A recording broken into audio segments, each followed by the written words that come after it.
नून league जे MNA आहिनि, member of the national assembly Khiyaldas Kohistani साहब सां ॾिसी उन्हनि जी रहाइशगाह ते मौजूदु आहियूं, उन्हनि खां ॾिसी ख़ुसूसी इंटरव्यू कंदासीं।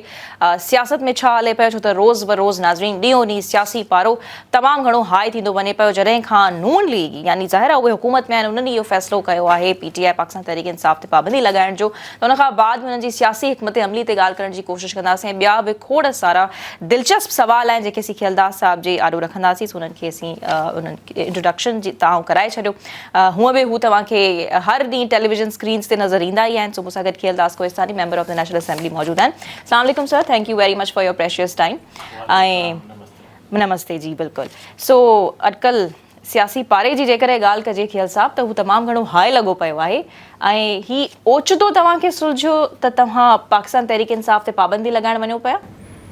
वॾी महिरबानी, ऐं तव्हांजो ऐं आवाज़ TV जो शुक्रगुज़ार आहियां।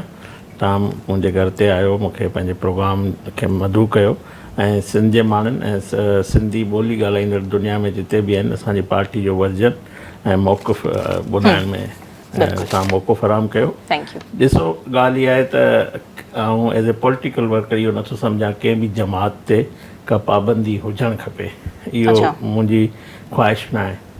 पर जेकॾहिं का बि सियासी पार्टी अगरि जेको हुनजो ताक़त अगरि हथियार जे बुनियाद ते, बंदूक जे बुनियाद ते उहो पंहिंजो सियासी क़िबलो करे थी, त आउं सम्झां थो तव्हां पाकिस्तान जी तारीख़ में ॾिसो जेके बि अहिड़ी क़िस्म जूं मिलिट्री विंग्स रखंदड़ जमातूं आहिनि उहे ख़तम बि थी वियूं आहिनि ऐं उन्हनि ते पाबंदी बि लॻी ऐं मां सम्झां गैर मक़बूल बि थियूं आहिनि। 9 मई ते तव्हां ॾिठो जेको गैर मक़बूलियत जी ॻाल्हि तव्हां कहिड़ी, छा कंहिं मख़सूस पार्टी जी ॻाल्हि कयव त उनजी मक़बूलियत में फ़र्क़ु पियो आहे? ऐं माज़ी में तव्हां ॾिसो कराची में हिकिड़ी जमात हूंदी हुई जेका हथियारबंद ताक़त जे बुनियाद ते कराची शहर में 1 मिंट में नालो वठी छॾियो, MQM जी ॻाल्हि था कयो। MQM पुराणी जेकी हुई, पर पोइ तव्हां ॾिठो त अॼु उहा पार्टी न आहे, उनजो बिल्कुलु ख़ात्मो अची चुको, माण्हू बि उन्हनि खे पसंदि न कयो, कराची पुरअमन थी वियो आहे, 1 मिंट में कराची शहर बंदि थींदो, 15 सालनि में कराची में हड़ताल नथी थिए। त ईअं जेको 9 मई ते जेको सानियो कयो वियो, जेको वाक़ियो कयो वियो हिकु जमात जे तरफ़ां ऐं मुसलसल, हूअं त हिननि जो ट्रैक रिकॉर्ड तव्हां ॾिसो 2014 में बि हिननि धरणो हुयो, रियासत ते हमला, PTV ते हमलो कयो, असेंबली ते हमलो कयो।